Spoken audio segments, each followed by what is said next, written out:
Ah non.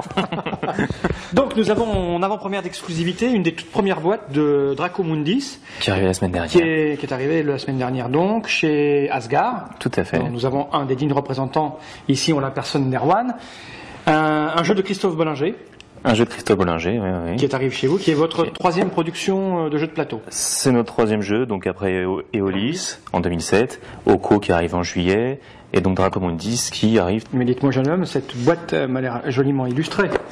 Alors l'illustration, c'est le même illustrateur qui avait fait Eolis, Christophe Madura. Qui est extrêmement doué. Hein. Qui est extrêmement En tout cas, j'apprécie beaucoup le genre du monsieur. Ouais, donc avec une pointe Alors, qu'y a-t-il dans cette boîte merveilleuse, toute neuve qui vient d'arriver, jeune homme? Alors Dracomundis, c'est un petit jeu qui joue donc de 2 à 4 joueurs, avec tout le matériel qu'il faut pour. Donc, vous avez dans des magnifiques sachets en plastique. Donc là, il a été dépunché, j'imagine, parce qu'il Non, il est déjà dépunché en boîte, en fait. Voilà, il est fourni. Ah, il est fourni comme ça, dépunché. directement en... Oui, monsieur. Vous nous retirez le plaisir de... Eh oui, mais en même temps, vous limitez les risques On est désolé. d'abîmer Pas d'arrachement, du coup. L'arrachement. Voilà, donc il y a 4 couleurs d'équipe, hein, forcément, selon qu'on joue à 2, 3 ou 4. On a des pions, donc dans toutes les équipes, c'est les mêmes personnages. Donc oui, il y a 3 types de pions. Il y a des pions personnages, comme ceci. Hop, un petit dragon, voilà, une automitrailleuse, un cannibale, un petit peu de tout. Une journaliste. Ils sont vraiment superbes, hein. Oui, on a essayé de faire ça bien en tant qu'affaire. Des terrains, donc le territoire du tigre du Bengale, la jungle, les marécages, etc. On a plusieurs types, comme ça.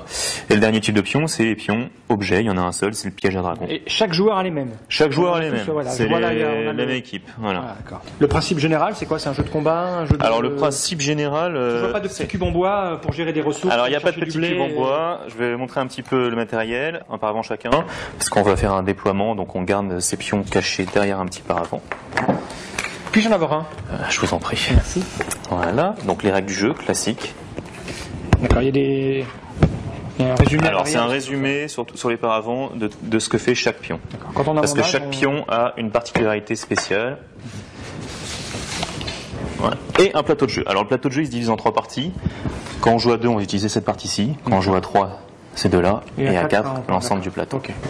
En fait, c'est un jeu à la fois de mémoire, parce que sur le plateau, tout va se placer de façon face cachée.